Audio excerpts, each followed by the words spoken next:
साल 2023 में धनतेरस कब है? धनतेरस पूजा का शुभ मुहूर्त क्या है? एवं धनतेरस में नई वस्तुएं खरीदने का शुभ मुहूर्त क्या है? ये सारी जानकारी आज के इस वीडियो में बताऊंगा। तो इस वीडियो को अपने फायदे के लिए पूरा जरूर देखना। दोस्तों, हर साल कार्तिक माह कृष्ण पक्ष की तिथि को धनतेरस मनाया जाता है। पंचांग के अनुसार इस साल 10 नवंबर 2020 को दोपहर 12:35 से धनतेरस की शुरुआत होगी और 11 नवंबर 2023 को दोपहर 1:57 पर इसका समापन होगा। धनतेरस पर पूजा का शुभ मुहूर्त शाम 6:20 से शुरू होगा, जो कि रात 8:20 तक रहेगा। त्रयोदशी क्रम 10 नवंबर 2030 को दोपहर 12:35 पर शुरू होगा, जो कि अगले दिन 11 नवंबर 2023 को 1:57 पर समाप्त होगा। दोस्तों, धनतेरस पर खरीदारी का शुभ समय। धनतेरस के सोने, चांदी और बर्तन या घर का कोई भी सामान खरीदने का शुभ मुहूर्त है दोपहर 2:35 से शाम 6:40 तक रहेगा। अगर आप इस दिन खरीदारी नहीं कर पाते तो आप अगले दिन यानी 11 नवंबर को दोपहर 1:56 तक खरीदारी कर सकते हैं, क्योंकि धनतेरस तिथि अगले दोपहर तक रहेगी। दोस्तों, अब आइए जानते हैं कि धनतेरस के दिन हमें कौन सी वस्तुएं खरीदना चाहिए। दोस्तों, यह जानकारी बताने से पहले आप सभी दर्शकों से छोटी सी प्रार्थना है, अभी इस वीडियो को लाइक नहीं किया है तो लाइक कर चैनल को। दोस्तों, 5 दिनों तक चलने वाले दीपावली के महापर्व में धनतेरस का त्यौहार सबसे पहले दिन मनाया जाता है और हिंदू पौराणिक मान्यताओं के अनुसार धनतेरस की तिथि पर भगवान धन्वंतरी का जन्म हुआ था। भगवान धन्वंतरी को आयुर्वेद और अच्छी सेहत के देवता के रूप में पूजा जाता है। दिवाली पर धनतेरस के दिन भगवान धन्वंतरी की पूजा करने से जीवन में सुख, समृद्धि, ऐश्वर्य और अच्छी सेहत का आशीर्वाद प्राप्त होता है। साथ ही इस दिन खरीदारी करना भी बेहद शुभ माना जाता है। धनतेरस के दिन हर तरह के शुभ कार्य प्रारंभ किए जा सकते हैं। इस दिन विशेष रूप से सोना और चांदी के आभूषण, नए बर्तन आदि खरीदने जाते हैं। धनतेरस के दिन इस प्रकार की विशेष चीजें खरीदने पर माँ लक्ष्मी जी का आशीर्वाद मिलता है। ऐसी मान्यता है कि धनतेरस के दिन हम जिस भी वस्तु की खरीदारी करके लाते हैं उसमें 13 गुना की वृद्धि होती है। इसलिए आपको ध्यान रखना है कि कोई भी ऐसी गलती ना करे, ऐसी वस्तु खरीद कर ना लाएं जिससे कि अशुभता आ जाए। धनतेरस के दिन ये चीज़ें कौन सी हैं? खासकर मैं आज की इस वीडियो में आपको बताऊंगा कि आपको 13 विशेष चीज़ों में से आपको कुछ ना कुछ वस्तुएं खरीदनी ही चाहिए। अगर आप सभी 13 वस्तु ना खरीद पाए तो इनमें से जो भी आपके सामर्थ्य वस्तु आप घर पर खरीद कर ला सकते हैं। धनतेरस के दिन माँ लक्ष्मी जी, कुबेर देवता और धन्वंतरी भगवान की पूजा करने से घर हमेशा धन, धान्य, सुख, सुविधा और वैभव से भरा रहता है। धनतेरस के दिन जो लोग सोने चांदी से बने हुए आभूषण या सोना चांदी ना खरीद पाए, उन्हें भी ऐसी कुछ चीजें अवश्य ही खरीदनी चाहिए। सबसे पहले वस्तु है झाड़ू। धनतेरस के दिन नई झाड़ू खरीदना बहुत शुभ माना जाता है। झाड़ू को माँ लक्ष्मी जी का प्रतीक माना जाता है और ऐसा माना जाता है कि नई झाड़ू से धनतेरस के दिन पहले पूजा करके फिर उसका प्रयोग करने से घर की सारी नकारात्मक ऊर्जा दूर हो जाती है और घर में सुख, समृद्धि का वास हो जाता है। और हो सके तो सामर्थ्य हो तो धनतेरस के दिन एक झाड़ू का गुप्त दान करना चाहिए। इससे आप मंदिर में किसी चौराहे पर या ऐसी जगह पर जहां से कोई भी जरूरतमंद व्यक्ति इस झाड़ू को उठा कर ले जाए, वहां पर आपको रख देना चाहिए। दूसरी वस्तु है साबुत धनिया। धनतेरस के दिन आप कुछ लेकर आए या लेकर ना आए, साबुत धनिया तो हर कोई ला सकता है। साबुत धनिया लाकर दिवाली के दिन पूजा करने के बाद अपने ही घर में क्यारी में डालना चाहिए और ऐसा करने से कहा जाता है कि घर में आपके जो भी धन है, जो भी आए हैं, उसमें बरकत होने लगती है और आए दिन अनावश्यक रूप से खर्चे होते हैं तो उसमें भी रोक लग जाती है। इस दिन नमक भी खरीद के लानी चाहिए। नमक अगर आप दिल्ली वाला लाते हैं तो और भी शुभ है, लेकिन आजकल दिल्ली वाला नमक मिलना हर जगह पॉसिबल नहीं होता है। तो आप जो भी नमक आपको मिल पाता हो वह नमक आप इस दिन घर पे लेकर आए। धनतेरस से लेकर दीपावली के अगले दिन गोवर्धन और भाई दूज का आप इसी नमक का प्रयोग करें और इन 5 दिनों तक लगातार आपको नमक का पोछा भी घर में लगाना चाहिए। ऐसा करने से दरिद्रता दूर हो जाती है और घर से नकारात्मक ऊर्जा भी दूर हो जाती है। चौथी वस्तु जो आपको घर पे लानी चाहिए वह है गोमती चक्र कहते हैं। जिस घर में गोमती चक्र होता है वहाँ पर सुख सौभाग्य और समृद्धि की वृद्धि होती है। गोमती चक्र घर पे रखने से वास्तु दोष भी दूर हो जाता है और घर परिवार में किसी भी सदस्य में आत्मविश्वास की कमी हो तो धनतेरस के दिन गोमती चक्र लाकर उनके हाथ से पूजा करवाकर फिर बाद में आपको इन गोमती चक्र को अपने मंदिर में या फिर धन रखने के स्थान पर आपको रख देना चाहिए। ऐसा करने से जो भी संबंधित परेशानी है वह दूर हो जाती है। आपको ये सारी वस्तुएं मार्केट में पूजा वाली दुकान पे बहुत आसानी से मिल जाएंगी। पांचवी वस्तु है कौरिया, और कौरिया आपको सफ़ेद, भूरी, पीली या चितकबरी मिल जाएंगी। लेकिन आपको जो कौरिया लानी है वह या तो सफ़ेद लेकर आए या फिर पीले रंग की कौरिया लेकर आए। कहते हैं जिस घर में कौरिया होती है वहाँ पर माँ लक्ष्मी हमेशा वास करती है। कौरिया लक्ष्मी जी को आकर्षित करती है। इसीलिए आज के दिन आप 5, 7, 11 या 13 कौरिया लाकर आप चाहे तो धनतेरस की शाम को या फिर दीपावली की रात को इनकी पूजा करके रोली अक्षत कुमकुम अर्पित करके फिर एक लाल कपड़े में बांधकर आपको अपने घर में जहाँ पर भी आप धन रखते हैं वहाँ रख देना चाहिए। हर साल आप इन पुरानी कौरियों की पूजा कर सकते हैं। हर साल आपको कौरिया खरीदने की आवश्यकता नहीं है। यदि आप नई कौरिया खरीदना ही चाहते हैं तो पुरानी कौरियों को आप जल में प्रवाहित कर दें। छठी वस्तु है श्रीयंत्र। श्रीयंत्र खरीदते समय देख लीजिएगा कि उस पर सभी चिन्ह, सभी जो भी निशान होते हैं वह अच्छे से अंकित होने चाहिए। श्रीयंत्र जिस घर में होता है नियमित रूप से श्रीयंत्र की पूजा जिस घर में होती है वहां पर भी कभी धन का अभाव नहीं रहता। श्रीयंत्र की उत्पत्ति को लेकर धार्मिक पुराणों में उल्लेख मिलता है कि एक बार महालक्ष्मी जी प्रसन्न होकर पृथ्वी से वैकुंठ लोक चली गई। माता के रुष्ट हो जाने से धरती पर समस्याएं प्रकट हुई। ब्राह्मण और महाजन बिना लक्ष्मी जी के निर्धन हो गए। तब ब्राह्मणों में श्रेष्ठ और विशिष्ट मुनि ने निश्चय किया कि मैं लक्ष्मी जी को प्रसन्न कर पृथ्वी पर वापस ले आऊंगा। जब मुनि वशिष्ठ वैकुंठ में जाकर माँ लक्ष्मी जी से मिले तो उन्हें पता चला कि माँ लक्ष्मी जी तो अप्रसन्न है और वह किसी भी स्थिति में पृथ्वी पर आने को तैयार नहीं।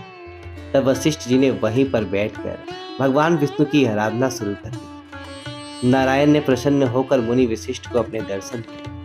वशिष्ठ जी ने श्री हरि विष्णु से कहा कि हम पृथ्वी पर बिना लक्ष्मी जी के बहुत दुखी, हमारे सारी आश्रम उधर धरती में वैभव खत्म होने वाला है। यह सुनकर महान विष्णु वशिष्ठ मुनि को साथ लेकर माँ लक्ष्मी जी के पास गए और उन्हें मनाने की कोशिश की, लेकिन फिर भी माँ लक्ष्मी जी नहीं मानी। तब उन्होंने कहा कि मैं किसी भी स्थिति में पृथ्वी पर वापस जाने को तैयार ही नहीं थी।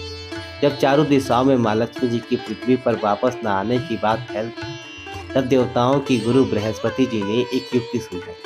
उन्होंने कहा कि अब श्रीयंत्र यादना ही एक मंत्र उपाय बनता है जिसे माँ लक्ष्मी जी को धरती पर आना ही पड़ेगा। गुरु बृहस्पति के निर्देशों से श्री हरि ने धातु पर श्रीयंत्र का निर्माण किया और उसे मंत्र सिद्ध प्राण प्रतिष्ठा युक्त करते हुए दीपावली के 2 दिन पूर्व धनयोत्री जी को श्रीयंत्र पर स्थापित करके विधि विधान से उसका पूजन किया। पूजन समाप्त होते होते माता लक्ष्मी जी को वहां आना ही पड़ा और वे बोली कि मैं किसी भी स्थिति में यहाँ आने के लिए तैयार नहीं। यह मेरा प्रण था, परंतु बृहस्पति जी की युक्ति से मुझे आना ही पड़ा। श्रीयंत्र मेरा आधार है और इसी में मेरी आत्मा भी बसती है। यही कारण है कि धनतेरस के दिन श्रीयंत्र खरीदना चाहिए और अपने घर में स्थापित करना चाहिए। 7वीं वस्तु है 7 मुखी रुद्राक्ष की माला या फिर 7 मुखी रुद्राक्ष। अगर आप धनतेरस के दिन 7 मुखी रुद्राक्ष को घर पर लाते हैं और फिर उसकी विधि विधान से पूजा करते हैं या भगवान विष्णु की पूजा आप इसमें रुद्राक्ष को प्रयोग करते हैं, किसी भी मंत्र का जाप करते हैं तो उससे भी आपके घर में कभी परेशानी नहीं आती।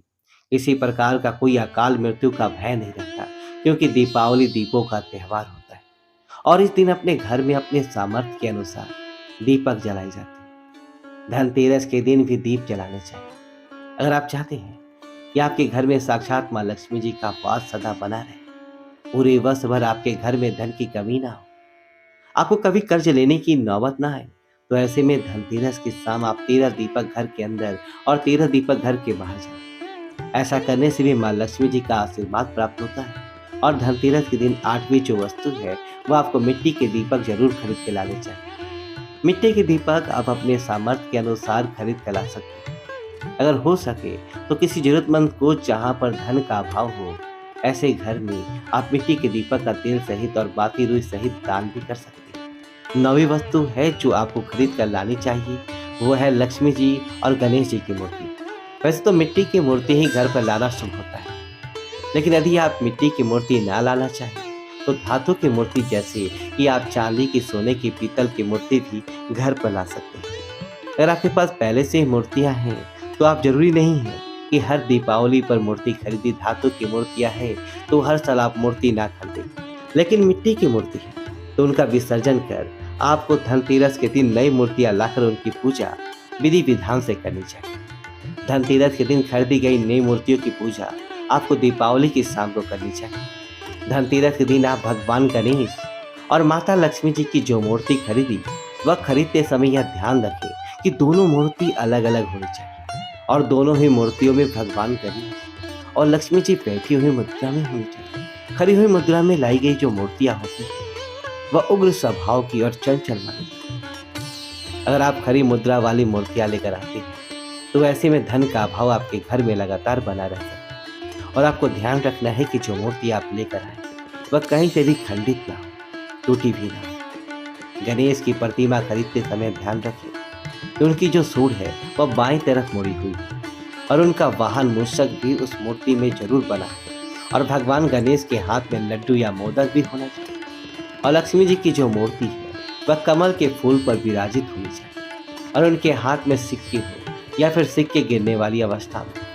ऐसी मूर्तियां घर पर लाना बहुत शुभ होता है। बहुत से लोग आज के दिन उल्लू पर विराजमान मूर्ति या फिर तस्वीर घर पर लेकर आते हैं, लेकिन आपको हाथी या फिर कमल के फूल पर विराजमान लक्ष्मी जी की मूर्ति या तस्वीर ही घर पे लानी चाहिए। कभी भी प्लास्टिक और पेरिस, जिसे पीओपी कहते हैं, प्लास्टिक की मूर्तियां इस दिन नहीं खरीदनी चाहिए और ना ही पूजा में उनका प्रयोग करना चाहिए। आप केवल मिट्टी की या फिर धातु की मूर्तियां ही लेकर आए। अष्ट धातु की मूर्ति भी आप ला सकते हैं।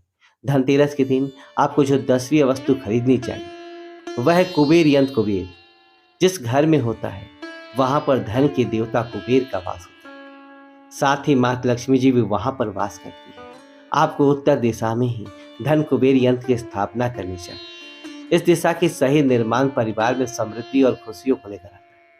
साथ ही अगर आपके घर में किसी तरह का कोई वास्तु दोष है तो वह दोष भी दूर हो जाए और व्यापार में, आपके कारोबार में खूब बरकत भी हो। कई बार लोग खूब मेहनत करने के बाद भी उतना धन नहीं कमा पाते जितनी आप मेहनत करते हैं और मेहनत करने के बाद भी आप धन की तिजोरी खाली ही रहती है। तो उसे पूरा साल भरा रखने के लिए आपको धनतेरस के दिन और दिवाली के दिन कुबेर यंत्र की विधि विधान से पूजा भी करनी चाहिए। कुबेर देवता के मंत्र ओम यक्ष राजाय विघ्नमहे विष्णुवे धीमहि तन्नो कुबेराय प्रचोदयात् कम से कम 101 माला 51 बार जाप करना चाहिए। 11वीं वस्तु है सोने चांदी के आभूषण या फिर सिक्का। अपने सामर्थ्य के अनुसार आपको आज के दिन सोने, चांदी, आभूषण या फिर कोई भी चांदी का सिक्का खरीदना चाहिए और उसकी भी पूजा आपको करनी चाहिए। यदि आपके सामर्थ्य ना हो तो आप सोने चांदी के आभूषण के बजाय मिट्टी के बर्तन या एक चम्मच भी आज के दिन यदि खरीद कर घर लाते हैं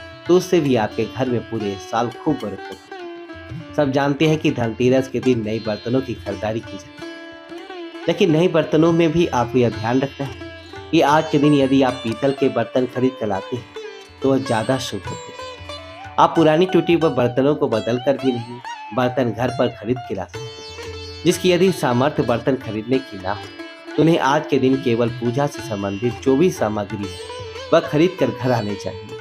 ऐसा करने से भी आपको धन, कुबेर, भगवान और भगवान लक्ष्मी जी का आशीर्वाद प्राप्त होता है।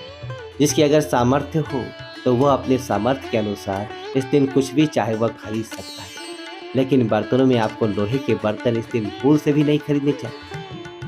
लोहे के बर्तन खरीदने से एक तो शनि दोष हो सकता है, शनि ग्रह से संबंधित परेशानियां आपके जीवन में, आपकी कुंडली में, घर परिवार में आ सकती है और राहु केतु ग्रह भी बलवान हो जाते हैं। 13वीं वस्तु है पूजा का सामान और धार्मिक पुस्तकें। अगर आप आज तक बताई गई सभी 12 वस्तुएं खरीदने में असमर्थ हैं तो आज के दिन यदि आप अपने घर में पूजा संबंधित कोई भी वस्तुएं खरीद कर आते हैं, जैसे कि मिट्टी के दिए वगैरह कुछ भी लेकर आते हैं, तो उससे भी आपको धनतेरस के दिन की गई पूजा का पुण्य अवश्य ही प्राप्त होता है। अगर आपको पूजा से संबंधित कुछ सामान लाना है, जैसे कि रोली, अक्षत, कुमकुम, कलावा या फिर कोई भी सामान, लौंग, इलायची, पान, सुपारी, बसासा, तो वो भी आप इस दिन खरीद कर ला सकते हैं। इसके अलावा धार्मिक पुस्तकों में जैसे कि व्रत कथाएं हैं या फिर पूरे हफ्ते पढ़ने वाली जो भी व्रत त्यौहार हैं और आरतियों की किताबें अगर आप पढ़ते हो तो आप पुराण भी आप अपने घर पे ला सकते हैं। और पुराण घर पे लाने के बाद जब भी आपको समय हो तो खुद ही पढ़ना।